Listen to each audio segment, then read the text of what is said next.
Assalamualaikum warahmatullahi wabarakatuh. Alhamdulillah, thumma alhamdulillah, wassalatu wassalamu ala rasulillah Sayyidina Muhammad ibn Abdullah wa ala alihi wa sahbihi wa mawala.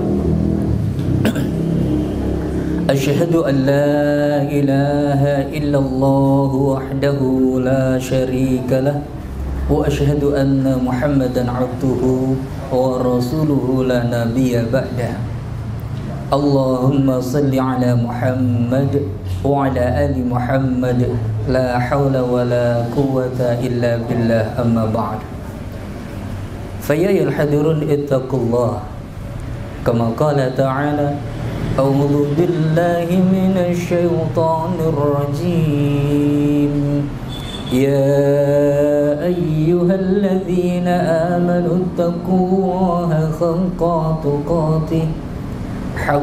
tuqatih wa la tamutunna illa wa antum muslimun.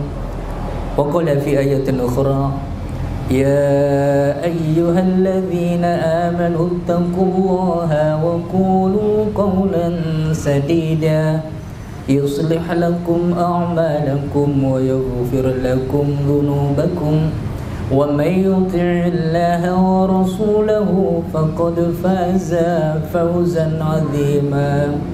Wa qala nabi ittaqillaha haitsu ma kunta wa atbi'is sayyi'ata al-hasanata tamhuha wa khaliqin nasa bi khuluqin hasanin.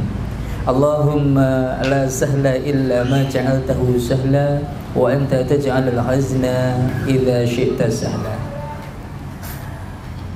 Hadirin sekalian, jamaah kajian parkiran dakwah Masjid Matio Mangunkarso yang semoga semuanya dirahmati oleh Allah Subhanahu wa taala.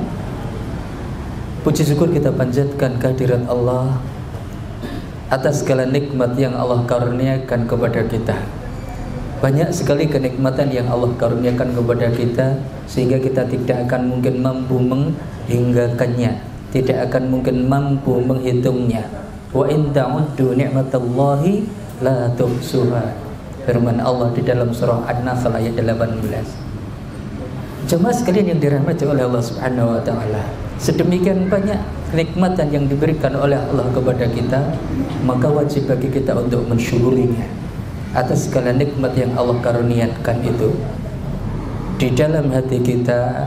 Kemudian juga kita ungkapkan melalui lisan kita sembari mengucapkan hamdalah alhamdulillahi rabbil alamin, dan tentunya dengan anggota tubuh kita, ya, setiap kenikmatan itu jadikan sebagai energi taat kepada Allah Subhanahu wa taala. Usikum wa nafsi bi taqwallah. Tidak lupa pula saya memberikan wasiat kepada diri saya pribadi dan juga kepada para hadirin sekalian yang hadir di sini dan siapapun yang bisa menjangkau suara saya ini, bahwasanya setiap inti di dalam sebuah kajian ataupun pertemuan hanyalah ajakan untuk bertakwa kepada Allah Subhanahu wa taala. Oleh karena itu, mari kita bersama-sama untuk meningkatkan keimanan dan ketakwaan kita kepada Allah. Ittaqillaha haitsu ma kunta. Bertakwalah kepada Allah dimanapun dan kapanpun kita berada. Karena dengan takwa ini kita menjadi orang yang beruntung di sisi Allah. Karena orang yang bertakwa itulah yang mempunyai kemuliaan di sisi Allah. Inna akramakum indallahi atqakum. Jamaah sekalian yang semoga dirahmati oleh Allah Subhanahu wa taala, adalah kita diuji ketika kita sebagai seorang muslim, kita sebagai seorang mukmin yang mengaku diri kita beriman dan kita tahu apa itu rukun iman. Di antaranya adalah kita beriman kepada hari akhir. Adalah hak yang namanya neraka itu hak. Kemudian surga itu juga hak. Kemudian hari-hari di hari kiamat itu juga hak. Kita akan kelak insya Allah pasti akan dibangkitkan setelah kita dimatikan oleh Allah di yaumul ba'ats, ya, di hari kebangkitan. Kemudian kita juga akan digiring di sebuah padang yang kita faham semuanya namanya adalah padang mahsyar, di mana seluruh umat ya akan di situ diadili oleh Allah Subhanahu wa taala. Jamaah sekalian yang dirahmati oleh Allah Subhanahu wa taala, ada sebuah hadis yang diriwayatkan oleh Tirmidzi ya. La tazulu qauman 'abdin ya, la tazulu qauma 'abdin yaumal qiyamah hatta yus'al ya. An umrihi fima afnah wa an ilmihi fima fa'ala wa an malihi min aina iktasabahu wa fima anfaqahu wa an jismihi fima ablah ya. Hadis yang diriwayatkan oleh Tirmidzi ini, Kanjeng Nabi Muhammad SAW bersabda, tidak akan bergeser kaki seorang hamba pada hari kiamat nanti sampai ditanya tentang 4 hal ya. Yang pertama adalah umurnya untuk apa dia habiskan. Yang kemudian kedua, ilmunya ya, sejauh mana dia amalkan. Dan yang ketiga adalah perkara hartanya, dari mana dan juga untuk apa digunakan. Kemudian yang keempat, jamaah sekalian, beliau mengatakan wa an jismihi fi ma ablah, serta tubuhnya untuk apa dia manfaatkan. Ini akan ditanyakan oleh Allah Subhanahu wa taala kepada kita, dan kita tidak akan bisa bergerak kaki kita di padang mahsyar tersebut, sehingga kita akan mogok di situ ya. Nah, akan selesai urusan kita setelah kita bisa mempertanggungjawabkan 4 hal tadi. Oleh karena itu, sebelum kita nanti akan susah di hadapan Allah ya, pengennya kita adalah hisab yasira ya, dihisab oleh Allah dengan hisab yang mudah ya. Maka mulai dari sekarang inilah kita harus mempersiapkan diri, kita berbenah diri ya, agar benar-benar Allah akan menghisab kita di yaumul akhir nanti dengan hisab yasira. Karena hisab yasira itu juga termasuk nikmat yang Allah karuniakan kepada kita di yaumul akhir kelak. Jamaah sekalian yang dirahmati oleh Allah Subhanahu wa taala, kemudian pertanyaan-pertanyaan ini pun juga harus kita persiapkan sekarang. 4 hal tadi, sehingga kita tidak menjadi orang-orang yang merugi kelak di yaumul akhir. Maka perlu kita untuk mempersiapkan diri mulai saat ini, selama masih Allah karuniakan kepada kita kesempatan. Jamaah sekalian yang dirahmati oleh Allah Subhanahu wa taala, yang pertama tadi adalah yang akan ditanyakan adalah umurnya untuk apa dihabiskan. Ini adalah berkaitan dengan waktu. Allah memberikan karunia kepada kita semua waktu ya. Seharinya sama-sama 24 jam ya. Akan tetapi yang 24 jam itu tentu akan berbeda antara yang satu dengan yang lainnya cara memanfaatkan. Ada yang banyak maksiatnya, ada banyak taatnya. Dan ini nanti akan dimintai pertanggungjawaban semuanya. Jamaah sekalian yang dirahmati oleh Allah Subhanahu wa taala, ketika kita mau mengucapkan sesuatu yang itu adalah sesuatu yang sangat penting, itu kita biasanya dengan menggunakan sumpah bahwa yang kita katakan itu adalah sesuatu yang benar, sesuatu yang sangat penting dan sangat pokoknya butuh dikuatkan. Kalau kita sumpahnya adalah demi Allah, akan tetapi Allah sumpahnya demi makhluk-makhluknya. Sementara Allah itu banyak sekali bersumpah. Yang kita jumpai adalah demi waktu-waktu. Kita sering mendengar wadduha, ada wal-laili wan-nahari, ada wal-fajri, ada was-subhi, wal-'asri.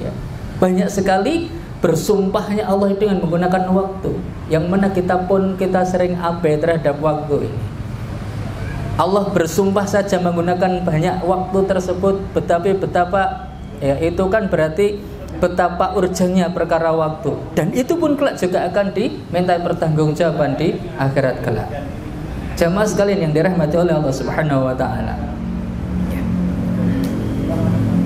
Sering kita itu tertipu oleh kenikmatan ini, sebagaimana Kanjeng Nabi pernah bersabda yang diriwayatkan oleh Imam Bukhari.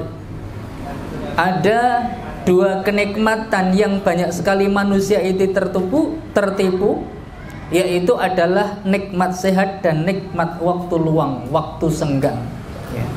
Betapa kita bisa merasakan nikmatnya sehat ketika Allah karuniakan kepada kita sakit.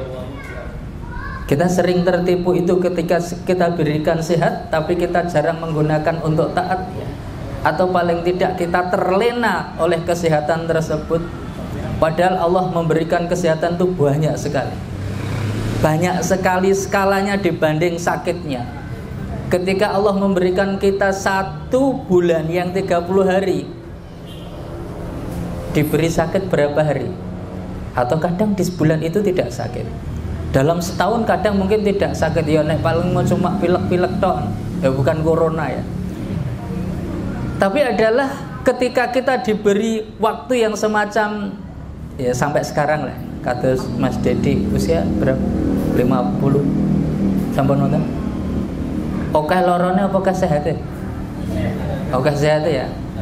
Ya alhamdulillah. Jadi kita itu banyak sehatnya ketimbang sakitnya. Tetapi itu tadi, karena kita itu dikatakan oleh Kanjeng Nabi sering tertipu dengan kenikmatan sehat, baru ketika Allah karuniakan sakit kepada kita, wah enak ya nek sehat ya. Nek pasaryawan ki mangan ya rasanya ora enak gitu.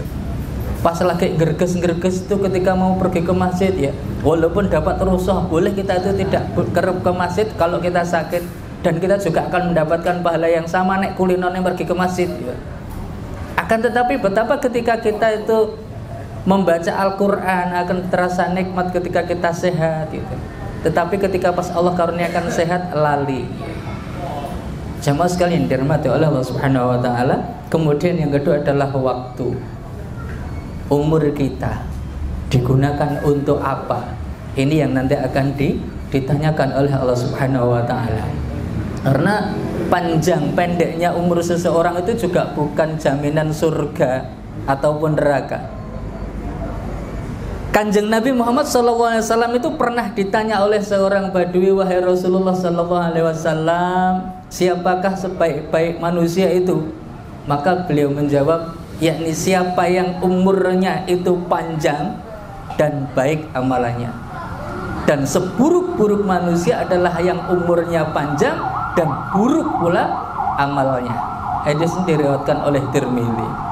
Jamaah sekalian yang dirahmati oleh Allah Subhanahu wa taala, maka ketika Allah karuniakan kepada kita itu waktu, maka wajib bagi kita menggunakan waktu tersebut untuk ketaatan kepada Allah. Karena kalau kita tidak menggunakan waktu yang Allah karuniakan kepada kita untuk taat kepada Allah, maka kita akan dipaksa untuk melakukan sesuatu selain ketaatan. Selain ketaatan itu bisa terjerumus kepada kemaksiatan, paling tidak kita akan terjerumus terhadap hal-hal yang lagho, tidak ada manfaatnya. Ya. Sementara karakter orang mukmin itu, a'udzubillahi minasyaitonirrajim. Qad aflahal mu'minun alladzina hum fi salatihim khashi'un walladzina hum 'anil laghwi mu'ridun. Qad aflahal mu'minun, sungguh beruntung orang-orang yang beriman yang khusyuk di dalam salatnya. Dan ayat yang ketiga di dalam surah Al-Mu'minun itu yang meninggalkan perbuatan atau perkataan yang tidak ada manfaatnya. Nah, jadi jangan sampai kita terjerumus terhadap hal-hal yang tidak ada manfaatnya. Ya, mungkin terlalu banyak kita gunakan akhirnya waktunya untuk nge-game atau mungkin buka-buka. Sebetulnya sekalipun buka-buka handphone ya, apalagi kalau memang kerjaan kita orang-orang model milenial sekarang itu memang akan banyak ketika kita itu interaksi kita dengan handphone. Karena banyak pekerjaan kita sekarang itu yang online, entah itu untuk jual beli, entah itu untuk menghubungi customernya, entah itu mungkin untuk mencari donasi ya, bagi yang pencari donatur. Itu kan menggunakan itu, dan itu digunakan. Tapi jangan sampai kita kemudian terlena terlalu jauh. Oke lah, sesekali boleh kita kemudian butuh refreshing, tapi bukan hal yang tidak baik ketika kita menggunakan handphone kita itu. Jangan sampai terjerumus kepada kemaksiatan tadi. Hadirin sekalian yang dirahmati oleh Allah Subhanahu wa taala. Jadi itu, umur kita digunakan untuk apa? Itu nanti juga akan dimintai pertanggungjawaban kelak di yaumul akhir. Yang kedua adalah sejauh mana ilmu itu diamalkan. Jamaah sekalian yang dirahmati oleh Allah, setiap apa-apa yang kita lakukan harus kita dasari dengan ilmu, sehingga kita itu untuk menuntut ilmu itu adalah sebuah kewajiban. Sebagaimana Allah sabdakan di dalam sebuah hadis yang diriwayatkan oleh Ibnu Majah, "Thalabul ilmi fardhatun 'ala kulli muslim." Mencari ilmu itu wajib. Ya, sebagaimana kita yang sekarang sedang berada di dalam majelis taklim ini, di parkiran dakwah ini. Ketika dikatakan mencari ilmu itu wajib, sehingga ketika kita melaksanakan maka Allah akan memberikan pahala kepada kita, ketika kita meninggalkan maka akan berdosa. Dan semoga ketika kita berada di sini, duduk di dalam sebuah majelis untuk mencari ilmu, maka Allah akan memberikan pahala kepada kita. Amin, Allahumma amin. Dan barang siapa yang memudahkan kakinya melangkahkan untuk menuju tempat-tempat majelis ilmu, maka Allah juga mudahkan baginya untuk jalan menuju jannah insyaallah. Dan semoga kita termasuk di dalam golongan tersebut. Amin, Allahumma amin. Jamaah sekalian yang dirahmati oleh Allah, setelah kita punya ilmu, haruslah kita amalkan, ya. Bukan hanya sekedar dikatakan orang alim, ya, karena adalah orang alim itu adalah orang yang paling banyak khasyahnya kepada Allah, sebagaimana Allah sebutkan di dalam Al-Qur'an surah Fatir ayat yang ke-28, innama yakhsyallaha min ibadihil ulama. Okay. Sesungguhnya yang paling takut kepada Allah di antara hamba-hambanya hanyalah ulama, orang-orang yang berilmu, orang-orang yang alim. Sebagaimana yang pernah disampaikan oleh Ibnu Mas'ud, Abdullah bin Mas'ud, beliau berkata, laisal ilma an kasratil hadits walakinnal ilma an kasratil khasyah. Jadi bukanlah orang yang alim, orang yang berilmu itu orang yang pinter dalil, banyak ngomongnya, pinter nek ngomong, ya, pandai berbicara, bukan yang seperti itu. Walakinnal ilma an kasratil khasyah, akan tetapi orang yang berilmu itu, orang alim itu adalah yang paling banyak khasyahnya kepada Allah, banyak takutnya kepada Allah. Takut gek urung iso nglakoni perintah Gusti Allah, takut gek kok ternyata kita tuh masih saja menerjang apa-apa yang dilarang oleh Allah Subhanahu wa taala. Makanya tadi takwa itu di situ. Dalam setiap kajian, dalam setiap pertemuan, maka takwalah yang harusnya kita dapatkan. Menjalankan perintah Allah walaupun mungkin berat rasanya, dan menjauhi apa yang dilarang oleh Allah walaupun mungkin yang harus kita jauh tersebut adalah barang-barang yang kita gandrungi. Jamaah sekalian yang dirahmati oleh Allah Subhanahu wa taala, harus kita amalkan setelah kita mencari ilmu tadi. Karena kalau tidak diamalkan, ya, maka sebagaimana Allah sebutkan di dalam surah As-Saff ayat yang kedua dan ketiga, dan ini merupakan apa ya? Pukulan ataupun mungkin sebuah ayat yang banyak ditakuti oleh para dai, para penceramah, para ustadz. A'udzu billahi minasyaitonir rajim. Ya ayyuhalladzina amanu lima taquluna ma la taf'alun.